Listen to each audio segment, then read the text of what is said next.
Superintendente em Vigilância em Saúde, em substituição na Secretaria Estadual de Saúde, a doutora Cristina Laval. Doutora Cristina, bom dia, muito obrigada pelo contato conosco aqui no Sinal Aberto. Bom dia, eu que agradeço a oportunidade.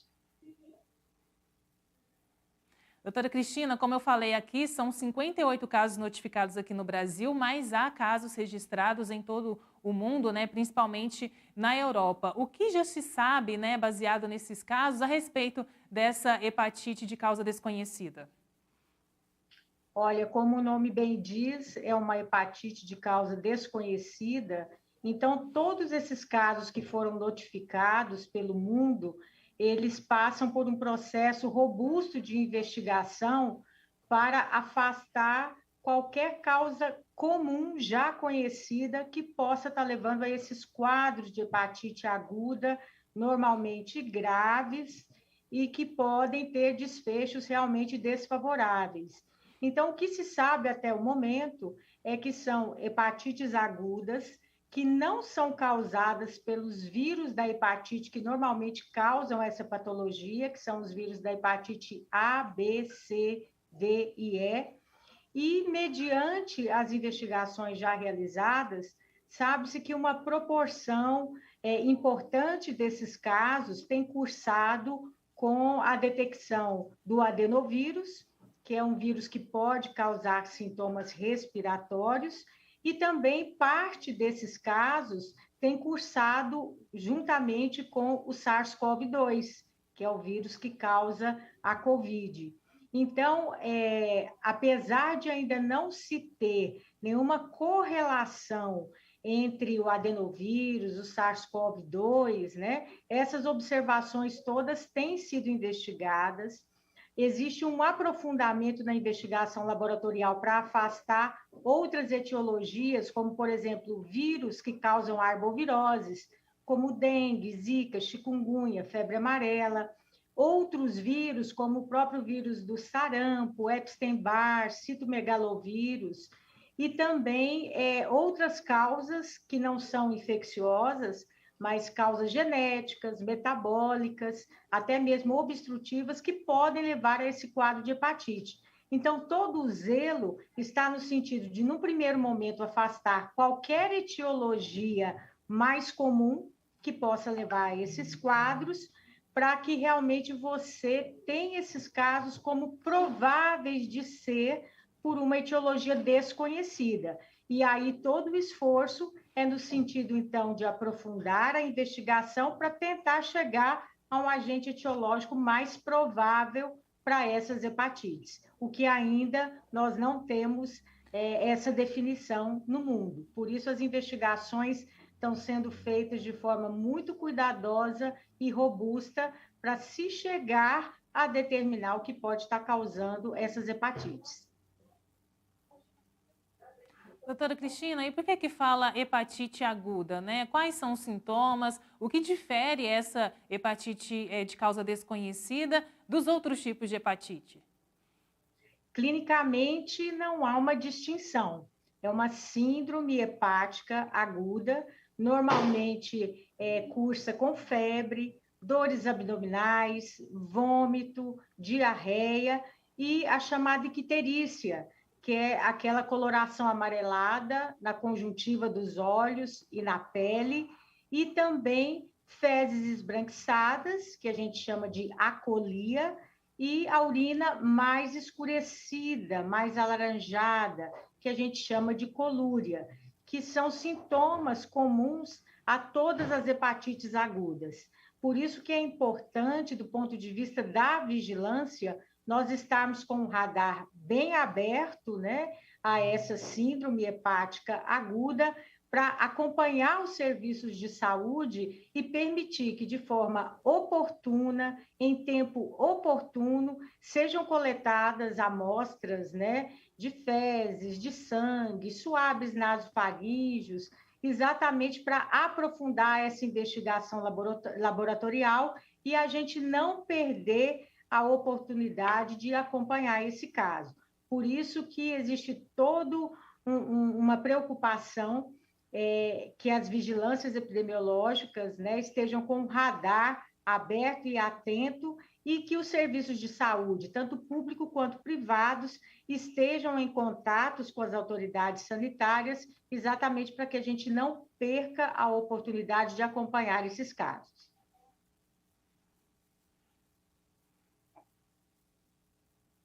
Doutora Cristina, tivemos também alguns casos, né, de crianças que tiveram essa hepatite aguda de causa desconhecida que necessitaram de transplante de fígado. Como que é a evolução dessa doença, doutora, para chegar nesse ponto?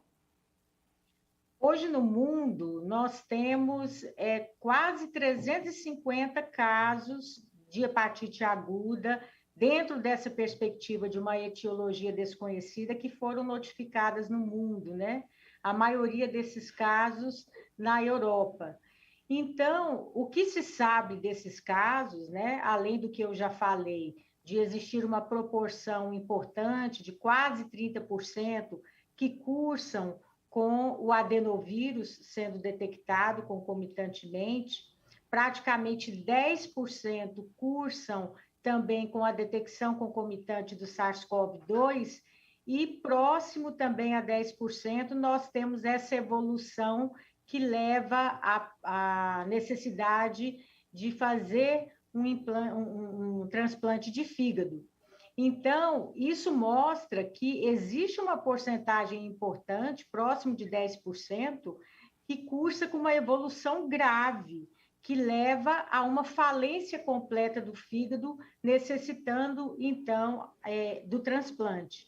Então, isso mostra a importância de se acompanhar esses casos, porque são casos que, numa proporção importante, né, que são quase 10%, podem cursar com uma falência total das funções hepáticas. Além disso, desses 348 casos, quase 350 no mundo, já são 6 óbitos registrados, o que mostra também que é uma síndrome que pode evoluir para casos graves e fatais. Então, toda essa sistemática, né, tanto da clínica quanto da investigação laboratorial, dos desfechos, da evolução, precisam ser investigados e acompanhados, para que lá na frente, com toda essa investigação, a gente possa chegar, ou não, né, vai depender de toda a investigação, a determinação daquilo que pode estar sendo mais provavelmente relacionado com o aparecimento dessas hepatites agudas. Doutora Cristina, bom dia. Obrigado aqui por atender nosso convite. Gostaria aqui de entender um pouco mais a respeito do monitoramento. A partir desse caso identificado em Aparecida de Goiânia, quando é feito esse monitoramento, esse acompanhamento, que efeitos positivos que podem surtir a respeito do acompanhamento e a evolução dessa hepatite aqui na nossa região? Bom, as hepatites, né, elas têm várias formas de transmissão. As hepatites já por nós bem conhecidas, né, que é a hepatite A, B, C, D e E. Então, a hepatite A, ela tem uma forma de transmissão que a gente chama mais de fecal-oral, né, que é através das fezes, da saliva, né, dos perdigotos, podem ser transmitidas também por veiculação hídrica, e já a hepatite B e C são mais transmitidas através de agulhas, seringas contaminadas, através do sangue contaminado, né? Então, isso do ponto de vista das hepatites mais comumente observadas, e hepatites infecciosas, porque tem aquelas hepatites que são metabólicas, são genéticas, né? Que aí é uma outra forma de hepatite.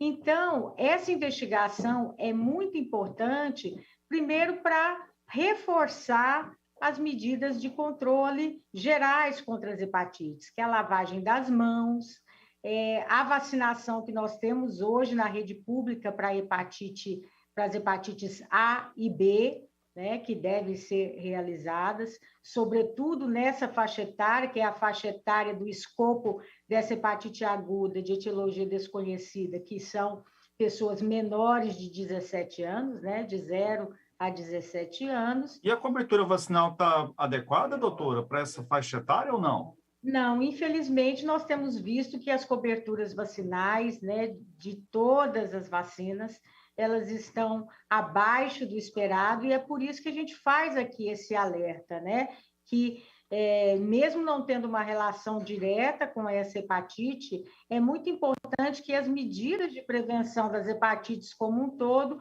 elas sejam implementadas nesse momento. Então, são as medidas gerais, como eu falei, de higienização das mãos, a vacinação para aqueles vírus que nós hoje temos vacina, que é hepatite A e B, que estão disponíveis na rede pública, sobretudo para crianças e adolescentes, né? E a importância dessa investigação é porque, exatamente como a etiologia é desconhecida, é muito importante nós observarmos se vai surgir algum caso dentre os contatos próximos desse caso que está sendo acompanhado, até para que você possa direcionar o raciocínio para um agente etiológico possível de estar causando essa hepatite. Então, por isso a importância da investigação. Tudo é muito novo, o próprio nome já diz, é uma hepatite aguda de causa ainda desconhecida, então toda a investigação, desde o ponto de vista das formas de transmissão, o aprofundamento da investigação laboratorial para se afastar qualquer outra causalidade mais comum para essas hepatites, é, no momento, muito importante. E como a gente vive um momento de baixa cobertura vacinal para várias patologias, chamar a atenção aqui para a cobertura vacinal da hepatite A e B, que é disponível na rede pública, é muito importante nesse momento, e as medidas gerais, né, de lavagem das mãos, como eu falei, e como nós temos uma proporção de casos no mundo, onde já foi detectado o adenovírus e o SARS-CoV-2, que são de transmissão respiratória, a importância do uso da máscara, né? Também protegendo contra a transmissão desses vírus respiratórios. Doutora, sem querer ser redundante, a senhora já falou aqui em algumas oportunidades, nessa entrevista, a respeito da causa desconhecida, mas acho que algo aqui me chama a atenção, quando levamos em consideração os dados da própria Organização Mundial da Saúde, em torno de 350 casos a nível mundial, que estão sendo analisados, acompanhados, e deixa cerca de 50 aqui no Brasil. É um número muito significativo quando a gente pensa a nossa parcela de população brasileira e na proporção mundial. Há algum fator de anomalia que a gente possa ter aí, levando em consideração esse percentual muito significativo de casos aqui no Brasil que estão sendo analisados em comparação com a proporção mundial? Samuel, ainda não identificamos nesses casos, né, pelas notas técnicas e por todo o acompanhamento que o Ministério da Saúde tem feito de todos esses casos aqui no Brasil, né, nós não temos detectado nada com relação a intoxicações, defeitos metabólicos, questões genéticas que possam estar levando ao aparecimento desses casos.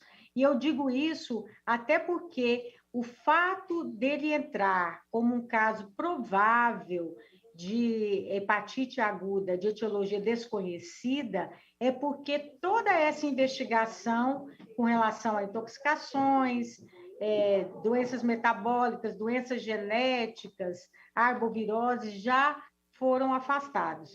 Por isso que continua sendo um caso provável de etiologia desconhecida, porque já foi afastado a possibilidade de essas outras causas estarem levando ao aparecimento dessa hepatite. Então, não é redundância não, Samuel, porque realmente nós estamos mediante uma situação inusitada, um agravo, uma doença inusitada, ainda de etiologia desconhecida, e toda a investigação precisa ser aprofundada. Só para você ter uma ideia, esse caso, né, que nós estamos acompanhando aqui no estado de Goiás, ele ainda está no início da sua investigação laboratorial, né? Muita coisa ainda precisa ser esclarecida. E isso leva tempo, porque tem exames que são feitos aqui no nosso laboratório central, outros precisam ser enviados para os nossos laboratórios de referência nacional. Então, realmente é um processo um pouco mais moroso de investigação, mas que, mesmo assim, não nos desanima, porque nós precisamos estar acompanhando e investigando para, junto com os dados nacionais e também internacionais, a gente possa estar a médio prazo aí, de repente mudando, né, de uma classificação de uma hepatite aguda de causa desconhecida para uma hepatite aguda com uma causa já conhecida. Mas para isso, nesse momento, o papel da vigilância é auxiliar o serviço de saúde nessa investigação. Nossa entrevista a respeito desse caso que está sendo investigado aqui da menina de 2 anos da cidade de Aparecida de Goiânia. É um caso que ainda está em tratamento? Ela já se recuperou? Qual o estado de saúde? Essa criança, ela já recebeu alta, né? Teve uma evolução benigna, né? Já foi acompanhada dentro do serviço de saúde, ficou internada durante algumas semanas, mas agora ela está bem, já teve alta. No entanto, a investigação ela ainda não foi concluída, né? Como eu falei, existem muitos exames dessa criança que estão no nosso laboratório central, aguardando resultados, e ainda existem coletas que foram realizadas que serão enviadas para os laboratórios de referência. Então, nós ainda estamos com esse caso no radar, apesar de que para ela, enquanto paciente, ela já teve alta, teve um desfecho benigno, para nós, do ponto de vista da vigilância, nós continuamos acompanhando. E até por aquilo que eu falei, né? A gente observar se dentro dos contatos mais próximos dessa criança não irão surgir outros casos que possam nos direcionar para alguma etiologia específica dessa doença inusitada. Doutora Cristina Laval, muito obrigada pelo contato, pelos esclarecimentos conosco aqui no Sinal Aberto. Bom trabalho e até uma próxima. Eu que agradeço a oportunidade, sempre é bom a gente estar esclarecendo a população e também fazendo esse chamamento, né, para os serviços de saúde público e privados, para que estejam em contato com as autoridades sanitárias locais para a gente acompanhar esses casos. Obrigada e bom dia a todos. Conversamos aqui no